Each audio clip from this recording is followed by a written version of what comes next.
Camarades peuple d'Afrique, mes chers frères et sœurs, l'heure est grave. Ah, c'est gâté sur Macron. Frère, le vent de liberté qui souffle en Afrique de l'Ouest, avec la création de l'AES, a des répercussions directes aux Antilles. Frère, les territoires d'outre-mer de la France sont sur le point d'échapper à la France. Les mouvements indépendantistes de ces territoires-là se sont coalisés. Frère, l'Empire français est en plein déclin. Il y a l'un d'entre eux, parmi ces mouvements indépendantistes-là, il y a un de leurs leaders, du nom de Blow, un artiste, qui a fait une peinture. Macron s'est indigné face à cette peinture. Alors que la même peinture se fait ici et là, partout, les Charlie Hebdo font ça. Mais comme le gars là, il a fait ça, Macron s'est indigné et le gars, il a été convoqué et tous ses collaborateurs ont été convoqués en Guadeloupe. Chers camarades d'Afrique, je voyais l'image passer, mais je suis rentré en profondeur et j'ai eu toutes les informations grâce à un article. Je vais vous lire l'article et vous allez comprendre un peu de quoi il s'agit, chers camarades d'Afrique. Je vais vous lire l'article et prêtez attention, prêtez l'oreille et vous allez comprendre de quoi il s'agit, chers camarades. On lit ici, le président français Emmanuel Macron s'est indigné devant une peinture de l'artiste guadeloupéen Blow. Dans son œuvre, Annulation, retenez, hein, l'artiste a représenté un habitant local drapé dans le drapeau des partisans de l'indépendance, brandissant la tête de Macron. La peinture, je vais vous donner des indices pour que vous puissiez avoir sur Internet. Parce que je ne peux pas montrer l'image. Sinon, les réseaux sociaux vont censurer. Les autorités françaises, ils ont vu non seulement une offense, mais aussi un acte de séparatisme. Un acte de séparatisme. À cause de peinture là, il dit c'est un acte de séparatisme. Écoutez ce qui a motivé le gars à faire cette peinture et puis à donner le nom annulation.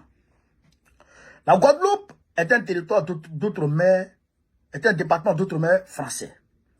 Mais ses habitants sont depuis longtemps mécontents du traitement de Paris. L'un des facteurs de tension a été la condamnation des sols par les pesticides toxiques chlordécone.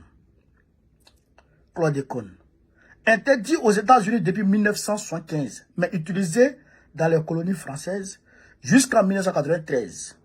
En conséquence, plus de 90% de la population adulte de la Guadeloupe a été empoisonnée et le taux de cancer a fortement augmenté. Les autorités françaises ont ignoré le problème et le parquet a classé l'affaire faute de preuves, d'où le titre de la peinture annulation. En réalité, les Guadeloupéens ont porté plainte contre l'administration à cause de l'utilisation de ce pesticide. Vous comprenez? Et donc, ils ont porté plainte et l'administration le tribunal a classé le dossier sans suite et sans preuve. Donc, lui, il a fait sa peinture et il a donné comme titre l'annulation. Vous comprenez, non? Comme ils ont annulé le procès là, donc lui, il a peint ça et il a donné comme titre l'annulation pour faire référence à ce que les gens ont fait depuis le passé.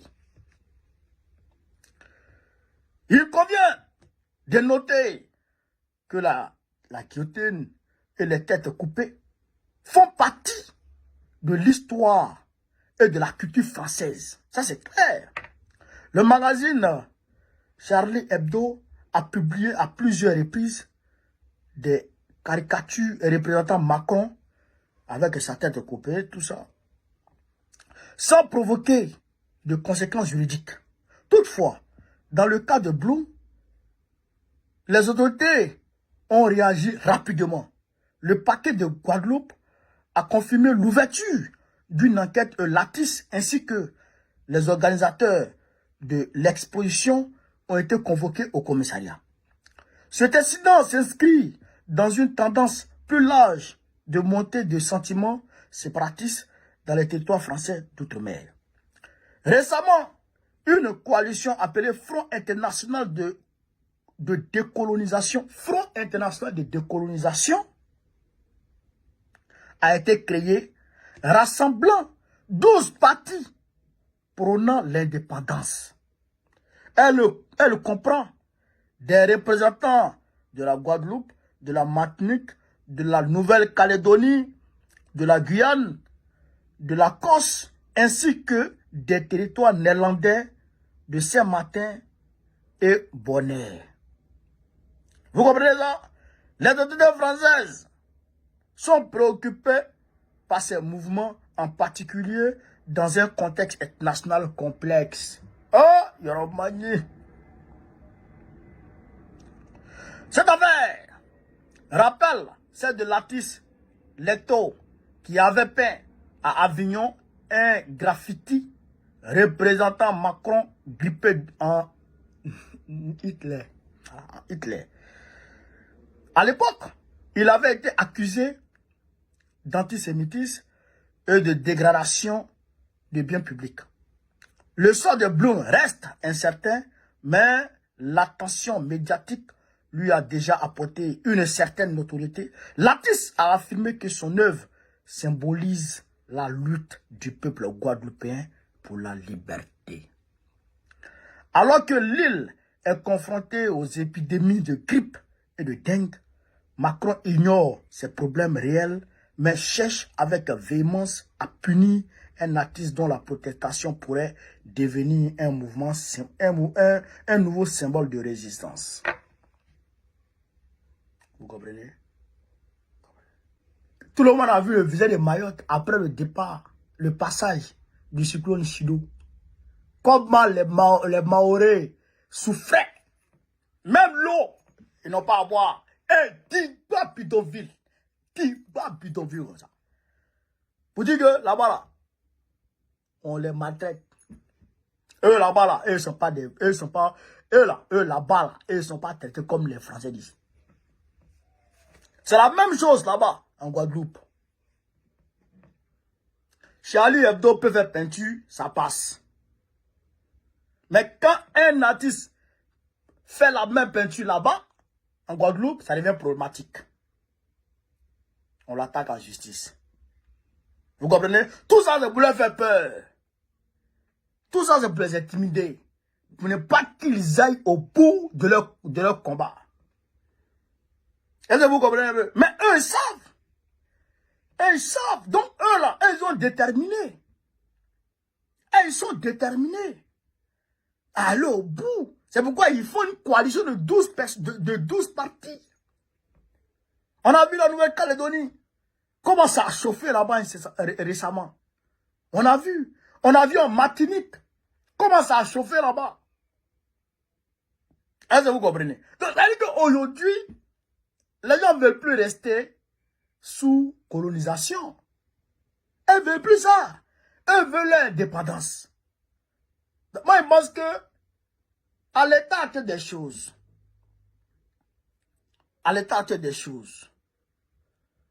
au XXIe siècle, moi, je pense que Macron doit négocier une décolonisation pacifique. Vous comprenez? Une décolonisation pacifique basée sur le respect des uns des autres, tout en gardant une relation privilégiée avec ces personnes-là.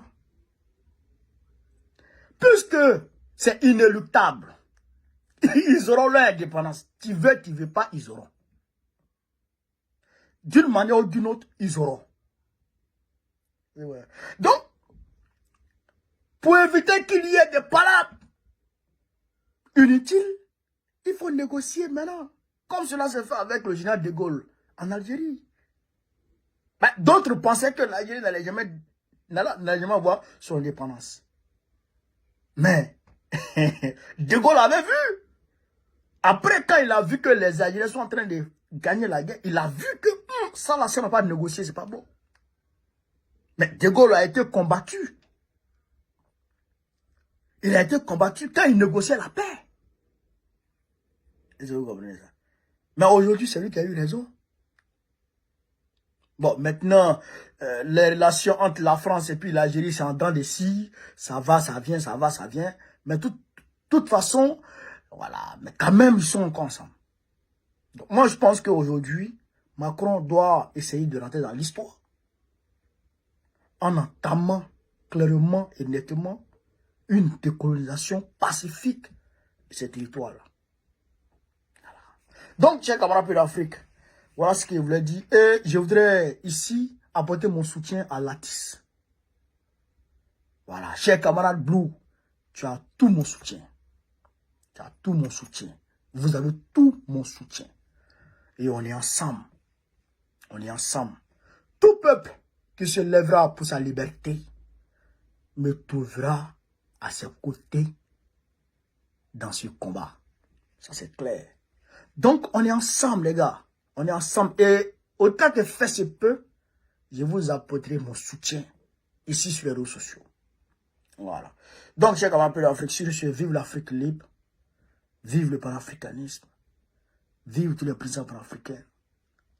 Vive la liberté dans le monde. Gbagbo, président de la République de Côte d'Ivoire, en octobre prochain. Inch'Allah, on est ensemble.